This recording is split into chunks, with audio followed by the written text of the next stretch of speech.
My name is Joey, and I still get goosebumps whenever I think about that night. I've always been fond of playing scary games, but nothing bizarre ever happened. In 2018, during my summer vacation in Alabama, I was home alone and bored. My phone was in my hand as I aimlessly scrolled through it, looking for something to interest me. At that point, I came across a terrifying Reddit thread about a scary game called Hide and Seek Alone. The comments were rife with cautionary tales and terrifying accounts, but my curiosity won out. I found myself unable to resist the urge to investigate its unsettling claims. I complied with the instructions, my heart racing with a mixture of fear, anxiety, and anticipation. I found myself in the bathroom with the doll ready, her inside stuffed with rice, some of my blood on it, the red thread twisted tightly around it, and my weapons close to me. I named the doll Glinda to make the game more fun. I started the game. I shut my eyes closed as the clock struck 3 in the middle of the night and said, "First tagger is Glinda." My voice resounded with severe determination as I said it 3 times. I walked over to the sink and placed the doll there. I closed my eyes and counted to 10.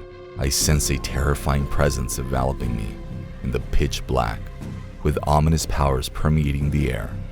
"I found you, doll," I murmured while inhaling deeply and clutching the weapon firmly. I stabbed the doll with full energy, once again, closing my eyes, and I repeated, "Now Glinda is it," 3 times in the silence that followed. I shut the doors and windows of my hiding location to ensure that I'm alone. My mouth was filled with salt water to protect my body from entering spirits. I was now the prey in the game that had already begun. As I remained hidden, minutes went into hours, with each passing second increasing my anxiety. My senses were assaulted by strange occurrences, including an eerie laughter, doors creaking open and slamming shut, and flickering of lights throwing foreboding shadows across the space. I was gripped by fear, yet I dared not give into it. Then I heard a faint murmur that gradually became more audible.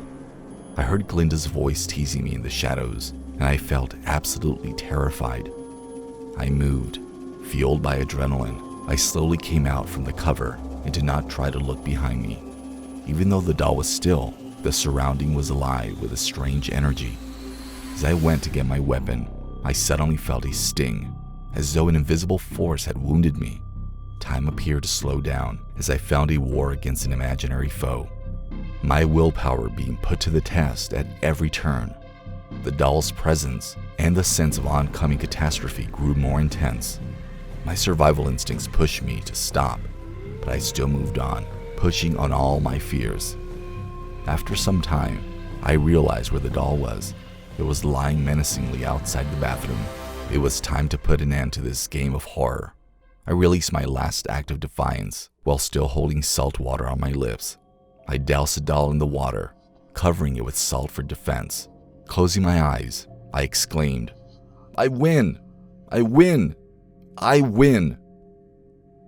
I felt a wave of relief as my victorious words resounded in the silence. Glinda's spirit gave away after being overcome by my unyielding will. The game came to an end. Following the game's guidelines, I took Glinda and other objects to use in the ritual outside the house and set them on fire. I stared at Glinda as it went to ashes. After that, I cleaned up my surroundings by sprinkling salt water where I'd burned the doll and every nook and cranny of my house. The next day, when I went outside to see the remains of the burned doll, it wasn't there. When I came back inside the house, the doll was lying on my bed table.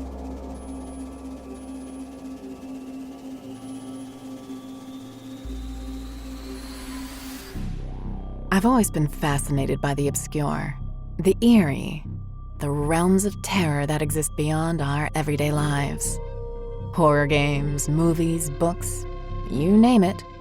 If it has the power to send chills down my spine, it's up my alley. So when I came across a blog post about the Midnight Game, a blend of ancient rituals and modern-day thrill-seeking, I was hooked. Jake and Mia, my friends, weren't initially on board. "Michelle, this sounds insane. Jake said, his brows furrowed in concentration. Mia simply looked at me, her skepticism clear in her eyes. But I was relentless. The prospect of testing our nerves, the thrill of engaging with the supernatural, it was too enticing to pass up. After some convincing arguments and reassurances, they finally agreed. The venue, my house, was a character in itself. An old, creaky structure tucked away from the hustle and bustle of the city. Its long, shadowy corridors and tall, daunting windows had always intrigued me. Now, it was the perfect setting for our eerie adventure. As the clock ticked closer to midnight, we began our preparation. Jake and Mia, despite their apprehension, were now a part of it, entranced by the anticipation that filled the room.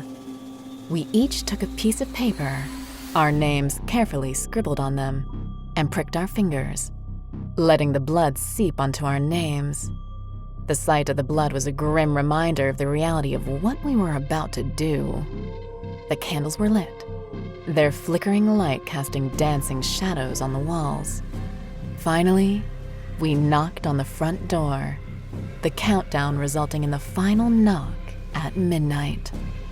As the door creaked open, an icy wind rushed through the house. The gust was as cold as it was unexpected, making our candles flicker and our hearts pound. The game had begun. The candles, our only source of light in the dense darkness, extinguished repeatedly. Whenever we'd light them back up, a force beyond our understanding blew them out, leaving us in the unnerving darkness.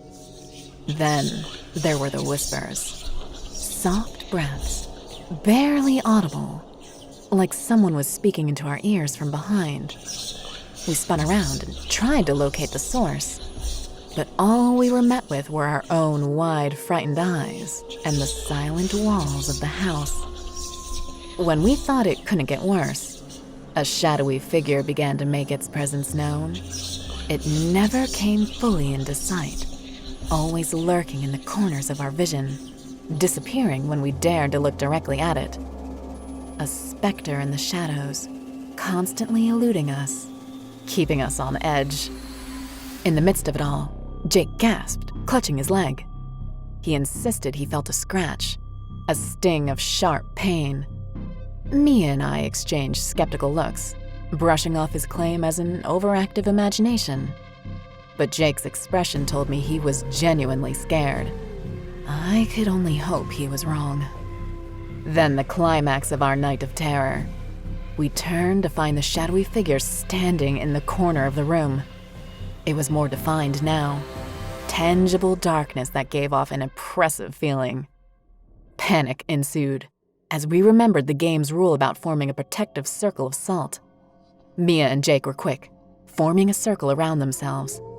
I was left outside, my heart pounding as I felt a cold touch on my shoulder. I flung myself into the circle with a desperate leap, barely escaping the icy grasp. We huddled together, our breaths heavy and quick, as we watched the figure dissolve into nothingness, just as the clock struck 3:30 a.m. We were safe, or so we believed. The first thing we did was turn on the lights. The house was instantly less menacing, the shadows retreating to their harmless corners. But our relief was short-lived. Jake's leg had a gash right where he claimed to feel the scratch. We stared at the wound, an unsettling evidence of our haunting encounter. It was real, and it had left its mark. Fear gripped us as we realized the game was far from over. We had merely survived a night of terror.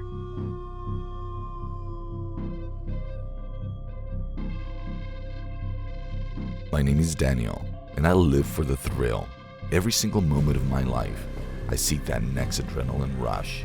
Be it skydiving, deep-sea diving, or exploring uncharted caves, my life has been a relentless pursuit of exhilaration. My heart thrives amid danger. My spirit feels alive on the precipice of fear. It's an unusual addiction, but it's my own. One day, while indulging in one of my favorite pastimes, venturing into the obscure corners of the internet, I found myself scrolling through a forum known for its peculiar content. Amid the myriad of strange threads, one caught my eye, the Dark Reflection Ritual. The ominous name tingled my senses, sending a wave of excitement through me. The promise of a supernatural encounter, wrapped in the cloak of danger, felt irresistible. The game had simple yet chilling rules. At the stroke of midnight, I would have to break a mirror and survive until dawn while being pursued by my dark reflection. An entity, malevolent and sinister, birthed from the shattered mirror. The forum thread was filled with dire warnings and chilling experiences, enough to give even the bravest a pause. But I was not dissuaded. The cautionary tales only whetted my appetite further. The anticipation gnawed at me, a constant itch in the back of my mind. As insatiable as it was reckless, my curiosity led me to give it a shot.